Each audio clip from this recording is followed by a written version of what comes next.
The Victorian mansion at 1847 Maple Grove has stood proudly for over 150 years. Its elaborate gingerbread trim and soaring turrets a testament to an era when craftsmanship meant everything. I first fell in love with the house when I was just a graduate student in architectural preservation, never dreaming I would one day call it home, or that I would have to fight my own mother-in-law to keep it. The real estate listing that popped up on my phone in my Tokyo hotel room felt like a physical blow.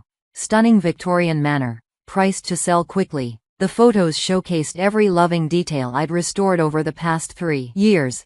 The hand-carved mahogany staircase I'd spent 6 months rehabilitating. The original stained glass windows I'd had specially restored by artisans in Prague. The period-accurate wallpaper I'd sourced from a small factory in England that still used 19th-century printing techniques. My mother-in-law Margaret Henderson's name as the listing agent made my jaw clench. She'd been trying to get her hands on this property since before I married her son, seeing it as her family's birthright rather than the historical treasure I knew it to be. "You don't deserve this house." Her words from our last argument still rang in my ears. "A property like this should stay in the right family's hands. You're just a preservation enthusiast playing at restoration." If she only knew. I reached for my phone, my fingers hovering over the number that would change everything. Margaret was about to learn that her daughter-in-law wasn't just a restoration expert. I was now the head commissioner of the State Real Estate Licensing Board. I'm Olivia Parker, and my journey to this moment began long before I met my husband James or his socially ambitious mother. Growing up as the daughter of 2 passionate history teachers, I spent my childhood weekends exploring historic homes and learning about architectural preservation. My parents may not have been wealthy, but they gave me something far more valuable, an appreciation for history and the importance of protecting our architectural heritage. When they died in a car accident during my sophomore year of college, I channeled my grief into my studies, graduating summa cum laude with a double major in architecture and historic preservation. My thesis on adaptive reuse of Victorian-era buildings won national recognition and led to my first job with the State Historic Preservation Office. That's where I learned that saving historic buildings isn't just about understanding architecture. It's about navigating complex regulations, building community support, and sometimes fighting powerful developers who see these treasures as nothing more than profit opportunities. I worked my way up through the ranks, earning certifications in real estate law and historic preservation, building a reputation as someone who could balance preservation with practical use. By 30, I had my own restoration consulting firm and had saved dozens of historic properties from demolition or inappropriate development. My work caught the attention of the State Real Estate Licensing Board, where I began serving as an advisor on historic property issues. What I didn't know then was that this expertise would one day be crucial in protecting my own home from my mother-in-law's schemes. Our connection was immediate and deep. James shared my passion for historical architecture and preservation, and we spent hours discussing the importance of maintaining our city's architectural heritage. What I didn't know then was that his mother, Margaret, had very different ideas about what constituted proper use of historic properties. Margaret Henderson was old money, the kind that believed certain addresses should belong to certain families. She'd made her fortune in real estate development, primarily by buying historic properties and turning them into luxury condos. When James introduced me as his girlfriend, her first question wasn't about my background or interests. It was about my family's social standing. "Parker?" she'd said, her perfectly penciled eyebrows arching. "I don't recall any Parkers in our circle. What did you say your parents do?" "They were schoolteachers," I replied, watching her face fall. "They passed away when I was in college." That was strike one. Strike two came when she learned I worked in historic home restoration rather than proper real estate development. But the final strike, the one that would fuel years of resentment, came when I bought the Henderson family's ancestral home right out from under her. The Victorian mansion on Maple Grove had been in James's father's family for generations. When his father died, the property passed to his aunt, who decided to sell it rather than maintain such a large house. Margaret had assumed she'd be able to buy it, planning to subdivide the property into luxury townhouses. What she hadn't counted on was my expertise in historic preservation law and my connections in the architectural community. I'd been working for years to protect historically significant properties from exactly the kind of development she specialized in. When I learned about her plans for the house, I knew I had to act. The bidding war was fierce, but in the end, my restoration companies offer won out, partly because I included a detailed preservation plan that would maintain the house's historical integrity. Margaret was livid, but there was nothing she could do. The sale was legal, and the property was mine.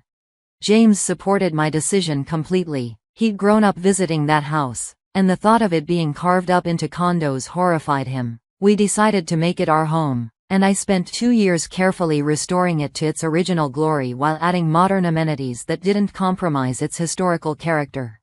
We were married in the house's grand ballroom, surrounded by the restored mahogany paneling and original crystal chandeliers. Margaret attended, of course, but her wedding gift, a set of architectural plans for modernizing the house, made her feelings clear. For 3 years, she tried every trick she could think of to gain control of the property. She reported imaginary code violations to the city. She attempted to have the house's historical designation revoked. She even tried to convince James that the house was too big for us and that we should sell it to her and move into one of her luxury developments. Nothing worked. Each attempt only strengthened my resolve to protect the house and its history. What Margaret didn't know was that while she was plotting to get her hands on my property, I was building a reputation in the historic preservation and real estate communities. My restoration projects won awards. I served on preservation boards and real estate committees. I earned advanced certifications in both historic preservation and real estate law. And 3 months ago, I was appointed as head commissioner of the State Real Estate Licensing Board, a fact I hadn't yet shared with my mother-in-law. When this latest business trip to Tokyo came up, a 3-week consultation on preserving traditional Japanese architecture, Margaret apparently saw her opportunity. She must have thought that with me out of the country and James busy with a magazine deadline, she could quickly sell the house before anyone could stop her. What she didn't count on was the network of preservation enthusiasts and real estate professionals who kept an eye on historic property listings. Within hours of her posting the listing, I'd received multiple messages alerting me to the situation. Now, sitting in my hotel room halfway around the world, I picked up my phone and dialed a number I knew would change everything. State Real Estate Licensing Board, Commissioner Parker's office. My assistant answered. "Sarah, it's Olivia. I need you to pull up a listing for 1847 Maple Grove and check the authorization documentation." There was a pause as Sarah accessed the files. "Interesting," she said. "The listing agent is Margaret Henderson, but I'm not seeing any seller's authorization forms in the system. That's a serious violation."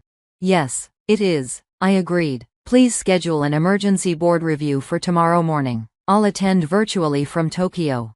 Next, I called James. He answered on the first ring, his voice tight with anger. "Liv, I just saw what my mother did. I've already left 3 messages for her to call me back.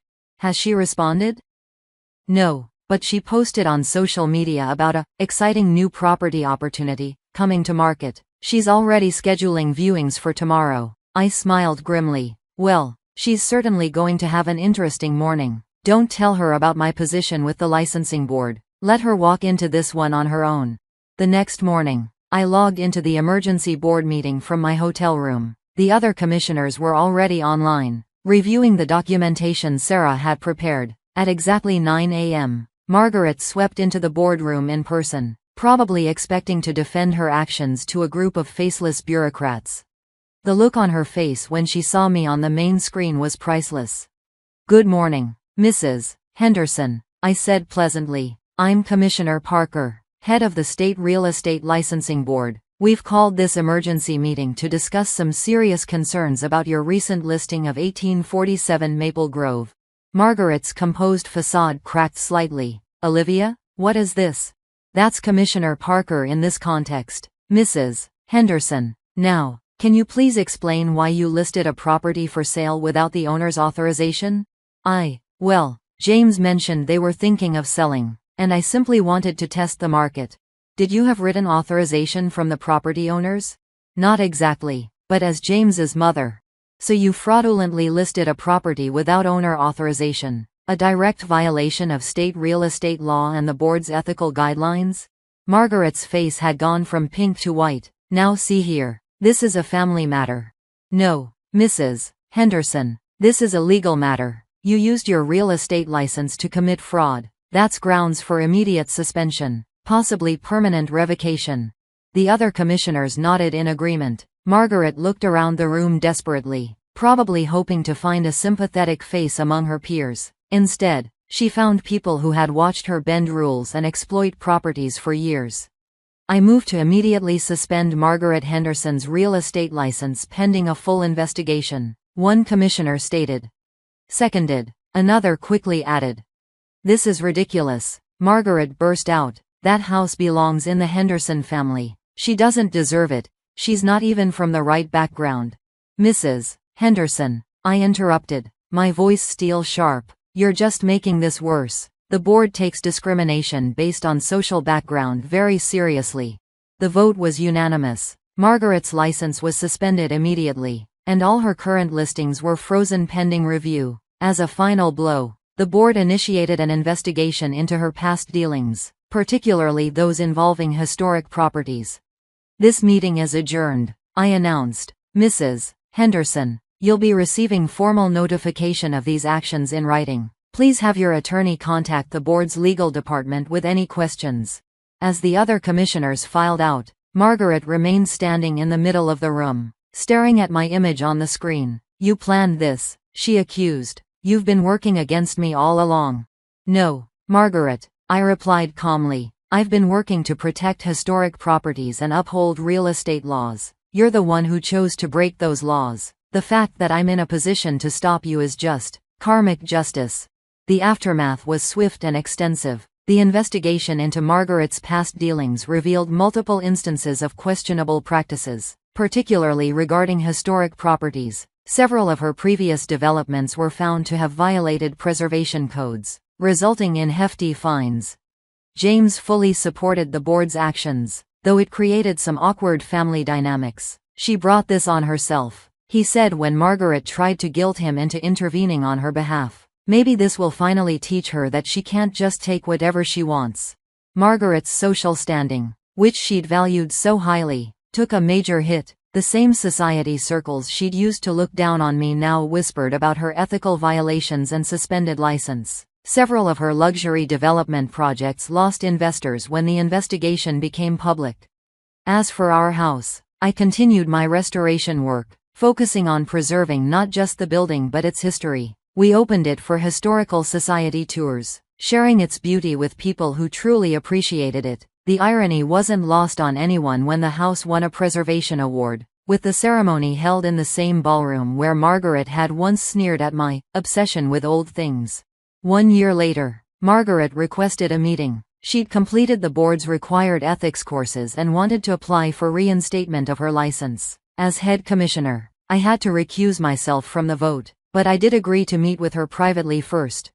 She looked older, more subdued. The designer suits and perfect makeup were gone, replaced by a simpler, more natural appearance. I've done a lot of thinking, she began, about properties, about history, about family. And, I prompted when she paused. And I was wrong, not just about the listing, about everything. I saw properties as commodities to be exploited. You saw them as pieces of history to be preserved. I was so focused on status and appearances that I couldn't see the real value in what you were doing. It wasn't quite an apology, but from Margaret, it was revolutionary. The board will consider your reinstatement application on its merits, I said carefully, but personally, I appreciate your reflection on this. Margaret nodded. The house, you've done amazing things with it, things I never would have considered. Would you be willing to show me some of the restoration work sometime? It was a small olive branch, but I took it. I'd like that.